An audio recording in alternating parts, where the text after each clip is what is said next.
안녕하세요, 여러분. 귀로 듣는 자주인의 독서 교양 백권대학의 송세비입니다. 오늘 2021년 1월 31일, 1월도 다 갔네요. 오후 5시 20분 되었습니다. 한 주간 잘 지내셨습니까? 네, 저도 잘 지냈습니다. 페이스북에 오랜만에 글을 한 개 쓰고 녹음을 하려다 보니 시간이 조금 늦어졌네요. 벌써 해가 다 지려고 합니다. 오랜만에 글을 쓰려니 어찌나 안 써지는지 감각이 아주 둔해진 것 같은 슬픈 느낌이 듭니다. 그래서 중단하고 안 되겠다. 책을 먼저 읽어야 되겠다 하면서 자리에 앉았습니다. 여러분 별일 없으셨지요? 네, 그러면 지난주에 이어서 남은 글을 오늘의 분량으로 잡고 읽도록 하겠습니다. 시작할게요. 자주인의 독서 교양 백권대학. 우리의 행복과 우리 민족의 통일 그리고 번성은 우리가 자주적인 교양과 역량을 갖추었을 때만 성취할 수가 있습니다. 백권대학 저자 김갑수. 80장 4.3과 5.18을 묻는 너에게. 5.18 학살과 헌정 파괴의 공범들. 목에 힘을 주고 패거리의 우두머리 같은 기질을 보이며 행세하는 전두환 소장은 정신 자세부터 정치적이었고 정치적 야망을 가지고 있었다. 정승화 육군 참모총장. 주지하듯이 5.18은 12.12 군사 반란에 저항한 항거였다. 박정희가 김재규의 총격으로 사망한 것은 1979년 10월 26일. 놀랍게도 전두환은 기다렸다는 듯이 군권 장악 공작을 벌이기 시작했다. 이것은 그가 평소에도 정권 욕망을 가진 정치 군인이었음을 알려주는 일이다. 위에 적은 전두환에 대한 정승화 전 육군 참모총장의 평가도 이런 점을 뒷받침한다. 12.6 직후 전두환은 보안사령관 자격으로 합동수사본부장이 되어 박정희 피격 사망사건의 수사 책임을 맡았다. 그때 나는 텔레비전 화면을 통해 전두환 소장의 얼굴을 처음 보았다. 전두환은 매우 신념에 찬 어조로 말했고 발표 도중 단 한 번의 말실수도 내지 않았다. 나는 그가 시종일관 박정희를 각하께서라고 호칭하는 것을 보며 왠지 모르게 전율하는 나를 발견했다. 전두환이 발표문을 넘기기 위해 시선을 아래로 내리깔 때는 순간적으로 차가운 광기 같은 것을 느끼기도 했다. 그러나 불행히도 바로 저자에 의해 이 나라가 12.6 이전으로 되돌아갈 수도 있겠구나 하고 직감할 수 있었던 직관의 정치인은 극소수였다. 전두환은 어떤 인간인가? 당시 주한 미국 대사 글라이스틴은 처음에는 전두환을 지략과 추진력을 갖춘 인물로 평가했다가 나중에 가서는 신뢰할 수 없고 나쁜 짓을 예사롭게 하며 냉혹한 거짓말쟁이의 화신 같은 인물로 간주하게 된다. 글라이스틴의 후임자 리처드 워커 대사는 내가 아는 한 가장 약삭빠르고 타산적이며 정략적인 사람 중 하나라고 평가했다. 돈 오버도퍼, 두개의 코리아. 또한 강준만은 전두환의 타고난 유들유들함과 비위는 경이에 가까운 것이며 특히 사교성이 탁월하다고 평가했다. 한국 현대사 산책. 전두환은 경남 합천 출생이지만 대구 공고를 졸업하고 육사에 진학했다. 때문에 그의 기질과 캐릭터는 성장지 대구와 관련 시켜 어느 정도 이해할 수도 있다고 본다. 만약 전두환이 다른 지역 출신, 이를테면 좀 극적인 가정으로 그가 만약 광주 출신이었다면 군사반란을 일으키고 군부 파쇼 집단의 왕초가 되어 대량 양민 학살을 자행하는 인물로 성장했을까. 1968년 조선의 114 군부대가 청와대를 습격한 121 사태 당시 대대장이었던 전두환은 베트남전의 연대장으로 참전했다. 얼마 후 그는 대통령 경호실 차장보로 발탁되면서 박정희와 자주 접촉할 기회를 얻게 되었다. 박정희는 자기가 죽기 8개월 전인 1979년 2월 전두환을 보안사령관에 임명하고 당시 국내 정치에 깊숙이 관여하던 청와대 경호실, 중앙정보부 등을 견제하도록 힘을 실어 주었다. 하지만 박정희와 전두환의 인연은 훨씬 더 이전으로 거슬러 가야 한다. 1961년 5.16 쿠데타 이후 전두환은 국가재건 최고회의 의장실에서 1년간 민원 비서관으로 근무한 적이 있다.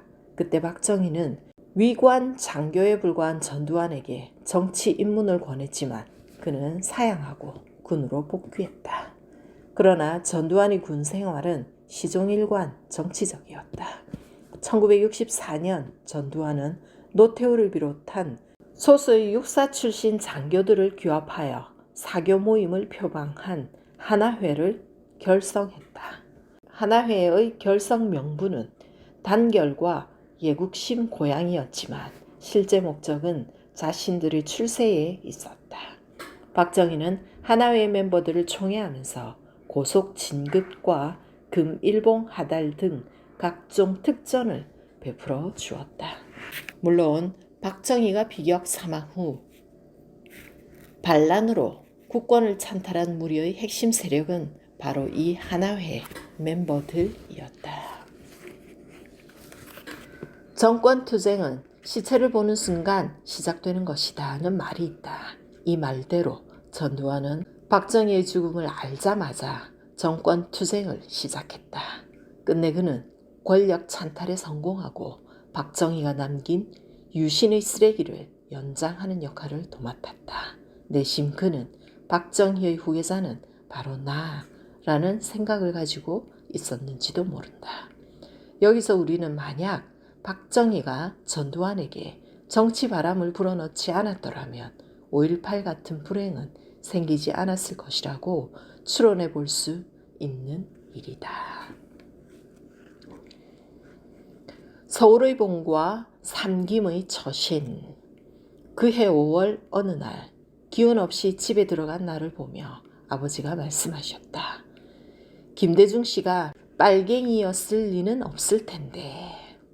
주로 라디오만을 청취하던 아버지는 그날 텔레비전 화면을 열어놓고 있었다. 텔레비전에서는 김대중의 얼굴을 배경으로 수도 없이 많은 김일성 배지가 줄을 지어 내려오고 있었다.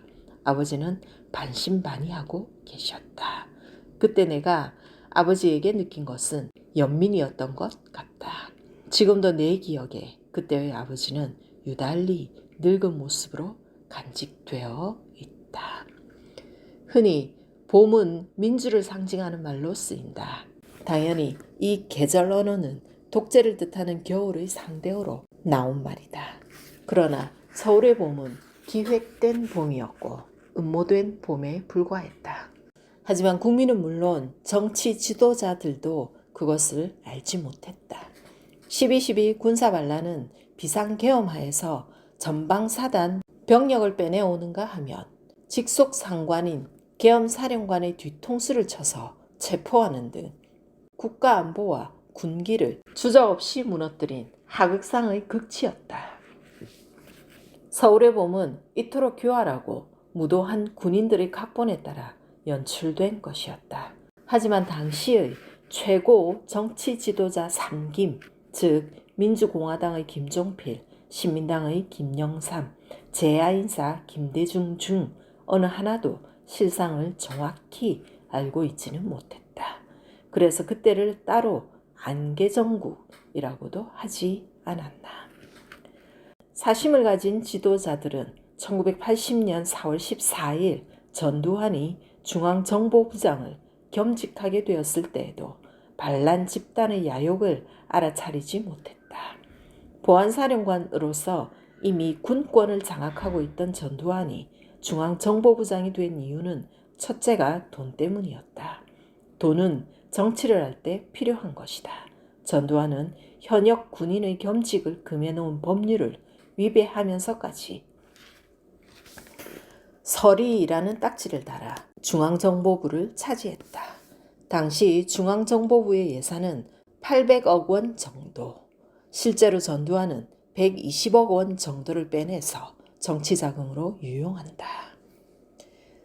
김종필은 당사에서 기자들이 전두환의 중정부장 겸직에 대해 어떻게 생각하느냐고 묻자 철학에 문제가 되지 않는 것을 문제 삼는 것이 문제라는 말이 있다고 대답한다.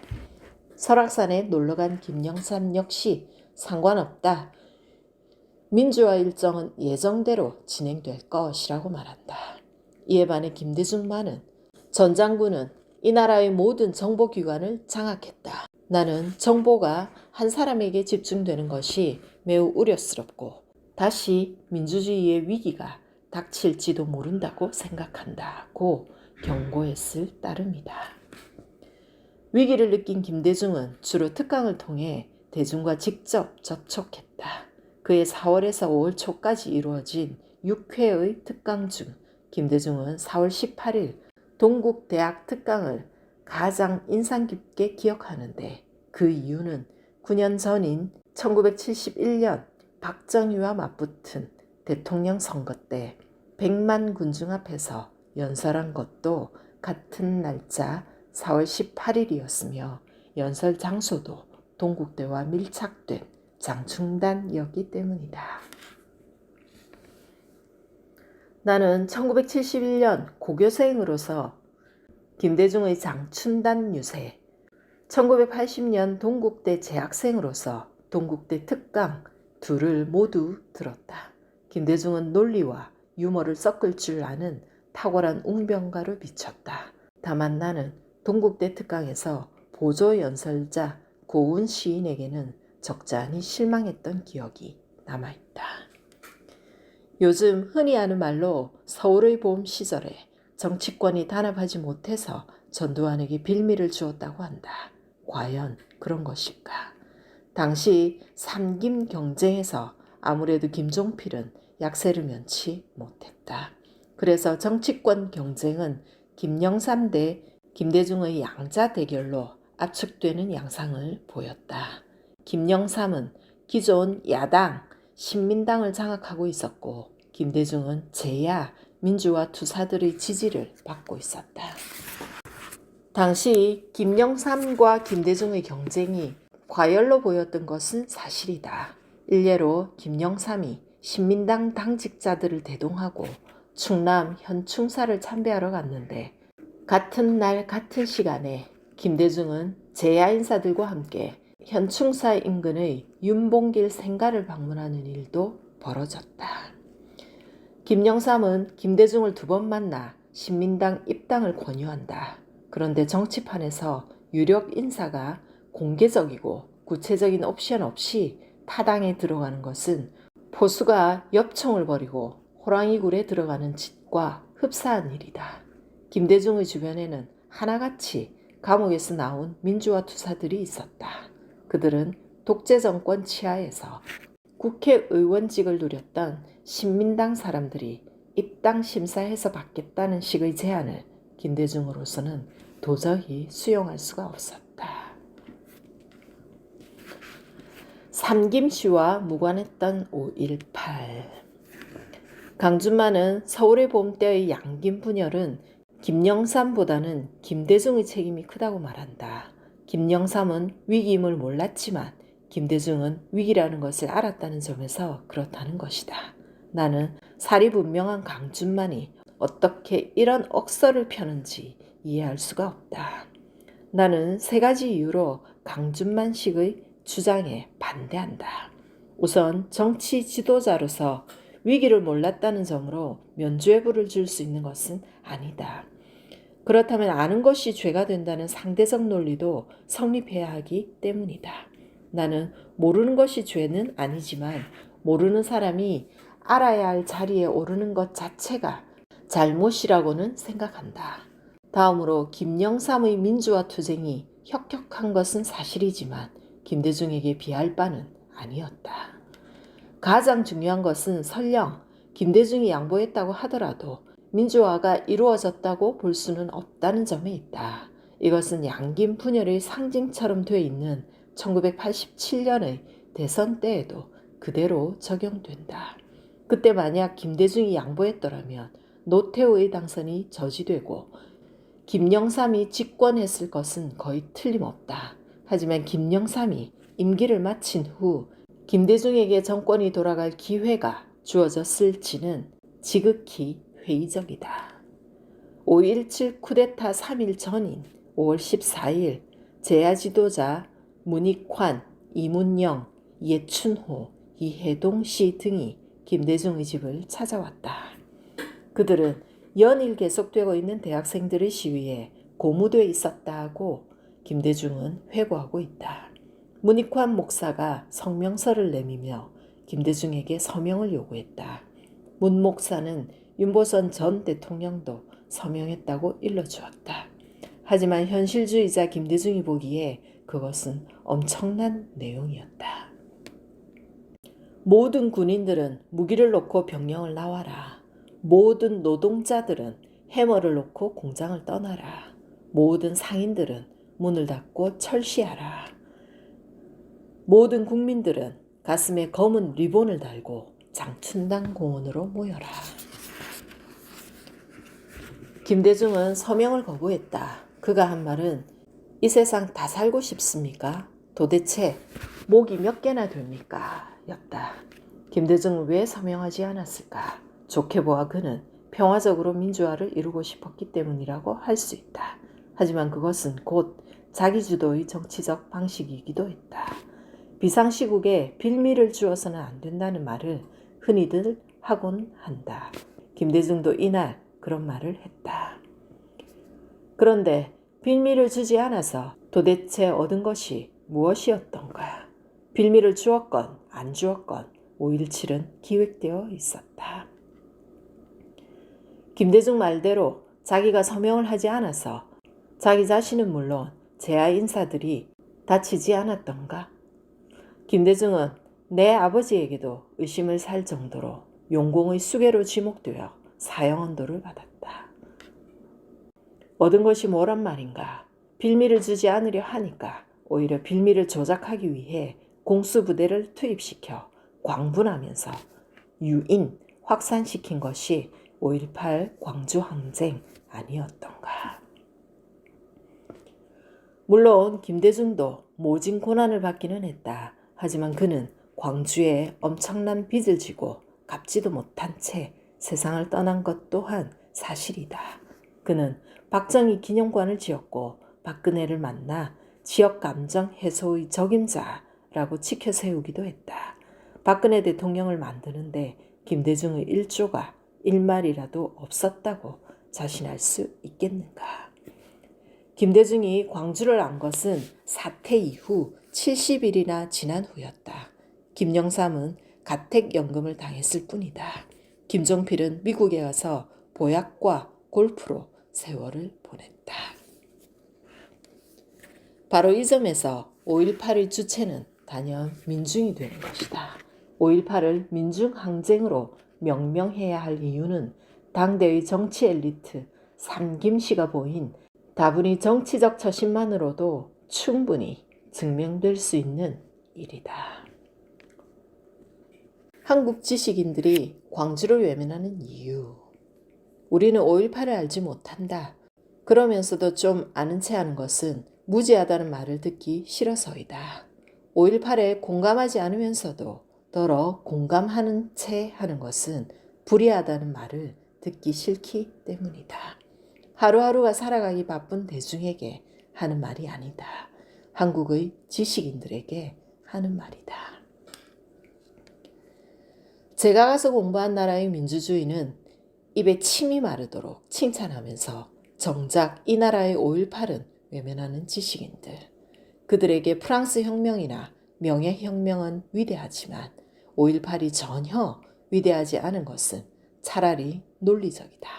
독재에 반대하는 척하는 것으로 제가 민주주의자인 줄 아는 지식인들, 정치를 혐오한다고 말하지만 기실은 정치적인 지식인들, 이념을 배관시하는 것 같지만 자기도 모르게 이념에 종속되어 있는 지식인들, 그들의 뇌리에 광주는 남아있지 않다.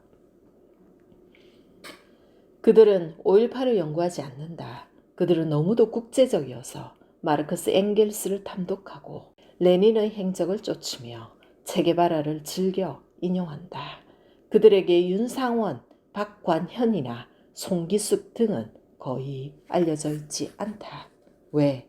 기실은 알려하지도 않고 이전에 공감하지도 않았기 때문이다. 그들은 5.18을 말할 때 김대중이나 전라도의 한 따위는 빼먹지 않는다. 5.18은 신군부의 음모에 의한 것인가? 그렇다고 한다. 5.18의 발포 명령자는 전두환인가? 그렇다고 한다. 5.18은 미국이 방조, 조장했는가? 그렇다고 한다. 5.18 때 시신 안매장이 있었는가? 그렇다고 한다. 그러나 이 모든 것이 아무런 증거도 없이 심증만으로 남아있는 것은 무슨 까닭인가? 지식인들이 5.18을 외면해 왔기 때문이다. 심증은 풍문으로 희석되고 풍문은 기껏해야 야담이나 야사로 구비될 따름이다. 역사로 기록되지 않는다는 것이다. 한국의 지식인들은 5.18이 정사로 기록되기를 원하지 않는다. 한국의 지식인들은 을사오적을 규탄한다. 1905년 이 늑약을 강제 체결할 당시 한국 측 대신 가운데 조약에 찬성하여 서명한 5 대신들 말이다. 그들은 박재순 외무대신, 이지용 내무대신, 이근택 군부대신, 이완용 학부대신, 권중현 농상부 대신 등이다. 다만 참정 대신으로 끝까지 반대하다 파면된 한규설이 있었다. 그는 일본 정부가 주는 자귀, 남작을 거절했다. 그러나 한국의 지식인들은 5.17 폭거를 의결한 국무위원들을 일절 거론하지 않는다. 국무위원은커녕 최소한 저항 없이 대통령직을 넘긴 최규하, 국무총리 신현화, 국방부 장관 노재현도 거론하지 않는다. 왜? 그들과 한패이기 때문이다. 따라서 한규설 같은 국무위원이 없었다는 것도 전혀 문제시하지 않는다. 5.17 당시 정무장관을 하다가 사표도 안 내고 20일간 병원에 몸을 숨긴 고건이 있다. 훗날 나타나 군사정권이 싫어서 그랬다고 말한 고건은 이후 민정당 정권에서 9년 넘게 2개의 장관직을 했다. 그러나 지식인들은 여간해서 고건을 지탄하지 않는다. 지식인들은 위선자에게 약한 것일까? 아니, 지식인들이 바로 고건 같은 위선자들이기 때문일 터이다. 5.18 08 시 약속을 지킨 것은 전남대 학생 100여 명 뿐이었다. 그리고 그들을 도와 싸운 광주 시민들까지 하나같이 위대했다. 광화문, 서울역에서 굳게 약속하고 헤어진 수십만의 서울대 학생들. 그들은 5.18 08 시 광화문에 나가지 않았다. 지금도 심재철, 유시민, 신계륜 등은 당시 학생 시위의 지도부였다고 자처한다. 이제 더 이상 그런 말은 듣지 않았으면 한다. 당시 서울 거리에서 일주일 이상 지낸 나는 어떤 유인물 한 장 보지 못했고 그 누구의 연설 한 번 들은 적이 없다. 그럼에도 불구하고 그들은 5월 정신에 기대 장관도 하고 국회의원도 했다. 그러나 한국의 지식인들은 그들이 5.18의 이용자 또는 수혜자임을 지적하지 않는다. 왜? 그들과 한패이기 때문이다. 심지어 한국의 지식인들은 12.12 반란과 5.18 학살의 동시주범인 전두환, 노태우, 정호용 등에 대해서 연구하지 않는다. 그 아래로 황영시, 유학성, 차규헌, 허화평, 허삼수, 이학봉 등은 이름조차 기억하지 않으려 한다. 왜? 한국의 지식인들은 군사 파쇼 집단과 한패이기 때문이다.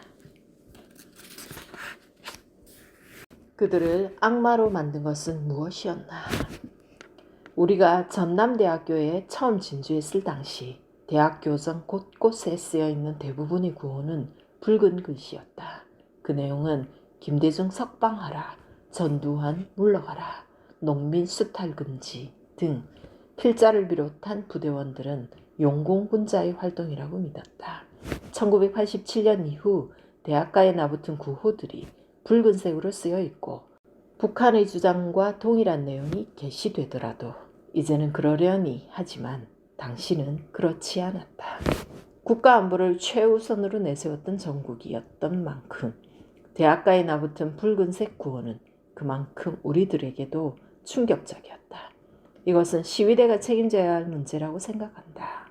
김대중 씨를 석방하기 위해 시위를 했다 하더라도 굳이 붉은색을 사용했어야 했는지, 게다가 농민 수탈 금지 등 당시로서는 용공이라고 오해받을 일을 자초한 이유는 무엇이었을까?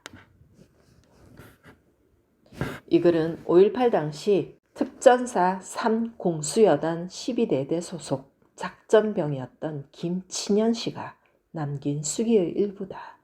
그는 이 글을 나름 객관적으로 쓰기 위해 노력했다고 밝혔다. 하지만 우리는 이 글에서 그들을 살인마로 만든 것이 무엇이었는지를 아주 쉽게 찾을 수 있다. 보도에 따르면 지금까지 광주 트라우마로 자살한 인원이 40명을 넘는다고 한다. 결국 이들은 2차 피살자가 되는 것이다. 많은 인원 같은가? 나는 아니라고 생각한다. 우리의 상상을 단절케 하는 그 여름 광주에서 있었던 일에 비해 이것은 적은 인원이 아닌지, 그 중에 피해자는 물론 목격자와 가해자도 포함되어 있다. 이 점에서 명령에 따라 본의 아니게 진압에 참여한 군인들 역시 광주의 또 다른 희생자들임에 틀림없다. 그런데 이 글을 남긴 김친현 씨는 특이하다. 그에게는 가해의식도 피해의식도 거의 없다. 두 가지 의식이 다 없으니 트라우마도 없는 게 당연하다. 그는 전역 후 대학과 대학원을 마쳤다고 밝혔다. 대학원을 마쳤으니 지식인이라고 할 수 있으려나 어쨌든 수기를 다 읽어보면 그는 스스로 자기가 나름 지식인이라고 여기고 있는 것 같은 느낌을 받는다. 여기서 중요한 것은 그를 이토록 대범하게 만들 수 있는 것의 정체는 무엇일까 하는 점이다. 전남대 교정에 도착한 그는 학생들이 써붙인 구호가 붉은색이었다는 이유로 그들을 용공분자라고 믿어버렸다. 게다가 이것은 시위대가 책임져야 할 문제라고 지금도 생각하고 있다. 뿐만 아니라 그는 농민 수탈금지 구호를 내건 것을 용공으로 오해받을 일을 자초했다고 단정하고 있다. 그는 전두환, 노태우가 국가 반란범으로 지목된 탓에 자기도 덩달아 국가 반란범의 부하로 전락된 점에 대해 유감을 가지고 있다. 다시 묻거니와 무엇이 그를 이토록 대범하게 만든 것인가? 광주 항쟁 당시 현장에 있었던 노인들은 특전사 군인들의 악마적 행동을 보며 일제순사도 6.25 때 인민군도 저런 짓을 하지는 않았다고 증언하고 있다. 이것은 광주 진압이 한국 전쟁 때 공산 괴뢰군을 살상하는 행위와 다를 바 없었음을 말해준다. 결국 광주 진압은 여지없이 한국 전쟁의 연장이었던 것이고 그것은 반공 파시즘이라는 광기보다도 더 섬뜩한 광기에 의해 대범히 합리화될 수 있었던 것이다. 무서운 것은 수기의 주인공 김친현 씨가 여전히 반공 파시즘의 논리로 공수부대원들의 행위를 정당화 또는 불가피화하고 있다는 점이다. 그리고 김친현 씨는 이 시대의 허다한 유형적 인물이라는 것이다. 그렇기에 광주 트라우마로 인한 40여 명의 추가 피살은 은폐된 소문으로만 남아있을 따름이다. 40여 명이라니 많은 것 같은가? 그 여름 광주에서 있었던 일에 비할 때 적다고 느껴진다면 이것이야말로 치명적으로 비극적인 역설이 아니겠는가. 광주 이후에도 숱하게 횡행해온 이상한 것들, 우리가 문명사회에 속한다는 점을 회의하게 만드는 것들, 이를테면 장기수들에 대한 전향 공작을 필두로 삼천교육대, 녹화사업, 성고문, 고문치사, 간첩조작, 서해교전, 천안함 등에 이어 오늘의 종북사냥에 이르기까지 모두가 하나같이 반공파시즘이라는 추상적 악마의 소행인 것이다. 단언하건대 이것이 살아있는 한 우리에게 우애와 화평 따위는 영영 찾아들지 않을 터이다. 부원 4.3에 관한 책으로 제주 4.3을 묻는 너에게 허영선 등이 있고 5.18에 관한 책으로 5.18 그리고 역사 최영태 등이 있다. 이로써 긴 80장의 글을 2회에 걸쳐 다 읽었습니다.